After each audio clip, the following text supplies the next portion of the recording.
Our hair is said to be a reflection and a reinforcement of who we are. What do you think?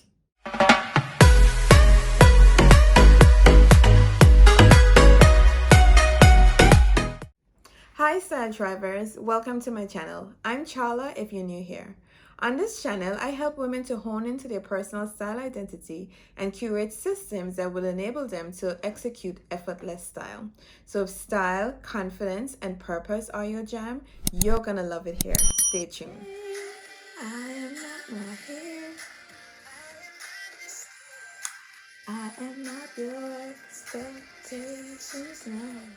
In today's video, I'm going to share with you some tips that you can use to align your hair regimen with your personal style aesthetic. I'm also going to share with you a bit about my hair journey as it has evolved several times throughout my life. Now, I would say that hair and our personal style go hand in hand. There's no one without the other, because just like our hair, as I said, represents who we are, likewise, our personal style is what we use to represent and reflect and reinforce who we are, right? So in today's video, I just wanted to talk a bit about hair and style. So I started this video with the statement that our hair is a reflection and a representation of who we are. Now, what does that statement mean exactly? I think that this statement is saying that as a reflection, our hair reflects or represents who we are and what we value. And as a reinforcement, it is a constant reminder to ourselves and to others about who we are, because our hair is actually like our identity, right? And personal style and hair goes hand in hand. Sometimes we can think that they're separate, but they really go hand in hand because together they help to reflect and reinforce who we are, what we stand for, what are our values, what are our goals, and what are our passions. So as a part of our identity, it's natural that people use our hair to make inferences and judgments about us. Now, throughout history and throughout time, people have used hair as a symbol of royalty, status, wealth, sensuality, youth. You name it, hair is tied to many of the judgments that people may tend to make about us. Our experiences with dealing with our hair, with others dealing with our hair, also embodies a lot of memories that we carry throughout life. I can remember as a child my mom caring for my hair, and even as a mom right now, when I'm caring for my daughter's hair, even my son's hair, when I do it sometimes, during these times, it's just like a time to connect with each other, to talk about things that may not even be related to hair, and also to talk about things that relate to hair. And sometimes we have to be so careful with the language that we use during this time, whether we use words, sometimes, especially in the Black culture, a lot of times we can talk about good hair and bad hair and all these other things about hair. Your hair is hard, your hair is soft, and that kind of stuff. And those things can really go with you throughout life, right? So especially I would say in the Black community, for Black women, when it comes to hair, it can be a ticklish topic to address, and it could be something that can weigh us down a bit, especially when we're considering how we style our hair. So today I just wanted to have an honest and open conversation about how I've come to accept my hair, and also, as I said, share with you some tips that you can use to help you to, really own your hair and have it as a part of your personal style aesthetic. Now, I've had many hairstyles, and even I'm sure when you look at a lot of my content, I still continue to sport several different hairstyles. And this is for many different reasons. I mean, as a creative person, I just love the versatility, and I'll talk to you also a bit about how I use it as one of the systems to help me to save time and hassle and that sort of stuff. But my hair was natural most of my life. I could remember as a child, sometimes my mom would straighten my hair out with the hot teeth comb. Who remembers the hot teeth comb? Sometimes she would put it on a fire, on the stove, and then she would do my hair. And then eventually we had some electric ones that could plug in. And who remembers those? The buns you would get sometimes, you would hear your hair sizzling like it's being cooked.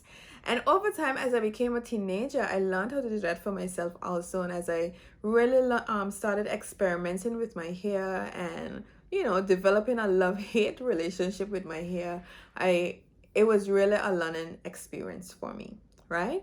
So as I was saying, my hair was natural most of my life. And then around the age of 17, I decided to grow dreadlocks. Now, this was a very controversial thing in a lot of ways because around that time, a lot of people had still not accepted dreads as a hairstyle because, you know, it's associated with the religion, or some people think it's something that looked unkept. And even within my family, there were persons, you know, who wasn't really in favor of such a hairstyle.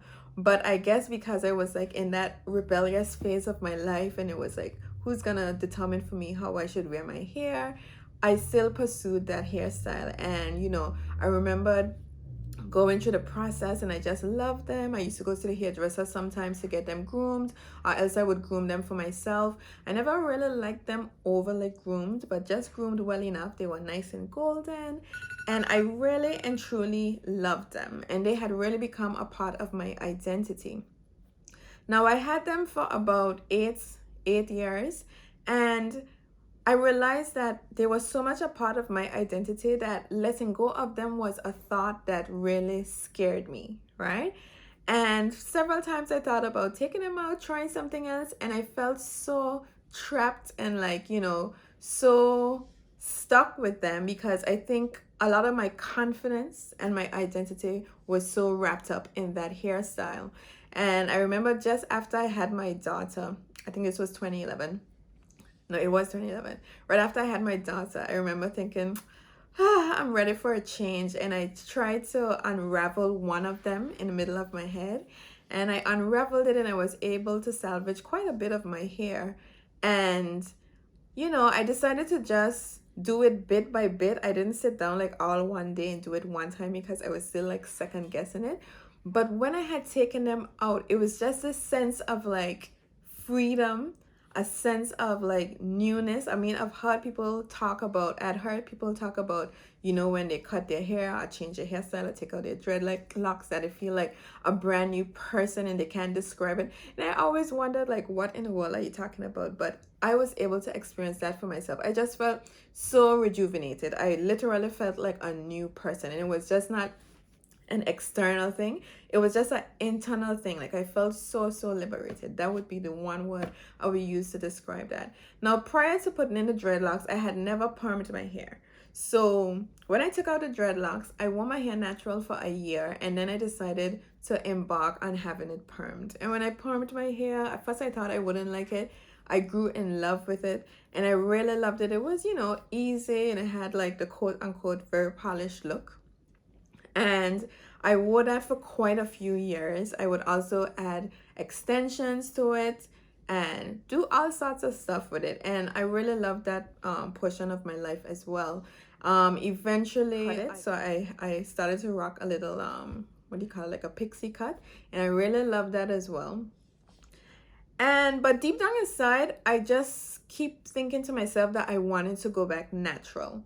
But within the thought of wanting to go back natural, the fear arose again because now my identity was tied to having this straight look, right? And so that fear was something I was having a hard time facing or overcoming. And it really said to me that there was some inner work that needed to be done. So I had to speak to myself, and I had to say, well, are you saying to me that you don't think you're beautiful if you don't have straight hair? Are you saying that you don't think that you're beautiful in your natural form?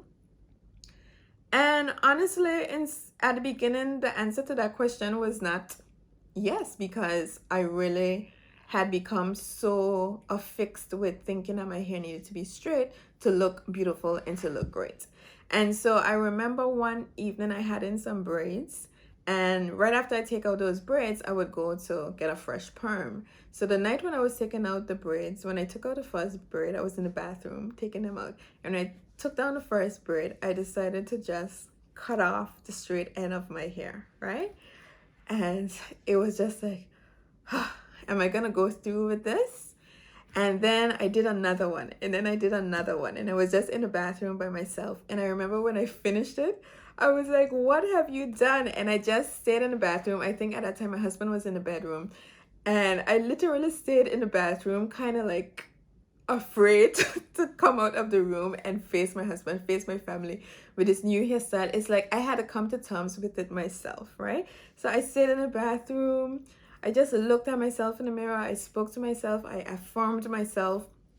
And I decided that this is what I'm gonna do. I want to wear my natural hair, and I have to be able, no matter what hairstyle I have. Yes, I can still put in braids. Yes, I can still straighten my hair. Yes, I can do whatever I want with my hair, but I have to be able to love and accept myself in its natural form. And this is not to shame anyone or make anyone feel guilty. I'm a firm believer that women should be able to wear their hair however they feel comfortable, however they feel most beautiful. But I'm just sharing with you my experience, and just being honest with myself, in terms of being honest about self-acceptance and self-love. And also, as a mom of a daughter, I feel like it was this was a critical point in my life and her life, because I wanted to show her, not just in word but in actions, to love and embrace her natural hair and her natural self in its natural form. So that was the journey for me, through natural hair, through locks, through perm, through all those other things, and now back to natural. And I think I would possibly perm my hair again one day, and I think I would possibly even go back to dreadlocks. But this is mine now, and I'm loving it. So as I mentioned at the beginning of the video, I'm going to share with you some tips that you can use to help you with accepting and just really embracing your hair, whether it's in the natural form or whatever form it is in. Just embracing it and using it to help you with elevating your style each day. Now, the first thing you want to do is ensure that you have a really good hair care regimen. Now, this can be something that you do at home for yourself or something you can do at the hairdresser. Now, you want to research and decide on some products that work really well for your hair and bring out the best in your hair. So you want to wash and treat your hair regularly and keep it groomed. Now, deliberate acts of self-care, such as taking care of your hair, tend to boost your confidence and allow you to exude a lot of confidence when you display your personal style. The next thing you want to do is wear your hair in a color that you love. Now, sometimes we have the tendency to want to stick with black hair, and sometimes that's what works really good for us. But if there's another hair color that you love and you feel very confident in, why not add that color to your hair and keep wearing that color in your hair if it's something that you really love? So another thing you can do to help with your hair regimen is to add some hair accessories. Now, this can be a headband, like similar to this one I'm wearing, this really nice pink beaded one, and I have several others of these, even in neutral colors. These add for a quick fix for our hair to give it an instant pop, right? You can also add hats. Hats are also good accessories you can use for your hair, whether you want to cover it up all together. Also, you have the head wraps if you want to wrap your hair up all together. These are things you can use and add to your everyday style to add a little bit more pizzazz, or even from a functional or practical point of view. Now, the next thing you can do is add jewelry and necklines that will help to move someone's eyes, whether up or down. So if you want to take the attention away from your hair directly, you can wear, like statement earrings or deep V necklines or off shoulders. And these really help to, take the focus from, the upper or top part of our body. So that's something else you can try. So the next thing you can do is use protective hairstyles. Now, these can be used for, as the name says, for protective measures. Maybe you want to, keep your hair in a resting state for whatever reason. Or it can just be for versatility. I love using protective styles, whether it's braids or extensions, just to switch up my look. And also, for an effortless slay, right? Because, it's just one less thing to worry about. You don't have to bother about combing your hair or really treating it, washing it, or grooming it during that time. So it allows you to get ready a bit faster and look a little bit more put together in less time. Now, the next thing you want to do is style your hair based on the vibe or the occasion, right? So, if you're going for a more sensual type of look, you want to do something that's more like soft and loose. And if you want to do something that's very formal, you might want to do an updo for work or for a professional setting. You might want to do something more pulled back, or if you want to wear it all out, it's up to you. But definitely we should, you know, match our hairstyles as much as we can to the vibes of our outfit, so that it can be a cohesive look and it really gets the look that you intend to portray across. And the final tip I would give is wearing a bit of makeup, having a little bit of a beauty regimen. So this doesn't have to be anything that's elaborate, maybe just some eyeliner, some lip gloss. This really helps to seal the deal and make everything just come together a bit better. So you style your hair, then you do a little bit of makeup or just do a red lip, and it just makes everything come together great. So I hope that you enjoyed this video. As I began by saying, our hair is a reflection and a reinforcement of who we are. Now, most importantly for me, our hair is one of the choices that we get to make. How we style our hair, how we wear our hair is a choice that we get to make. Now, there are many choices that unfortunately sometimes are out of our control. We cannot control, but to me, when I think about hair and my hair journey, it's been all about choices and being able to reflect and represent who I am. How about you? What's your hair story? Do you love your hair? Do you use your hair to complement your personal style? I'd love to hear from you. I really hope you enjoyed this video. Be sure to subscribe to my channel, to like this video, and to share it, and to comment if it resonated with you. Until next time, remember to commit to your personal style and show up fully as yourself daily.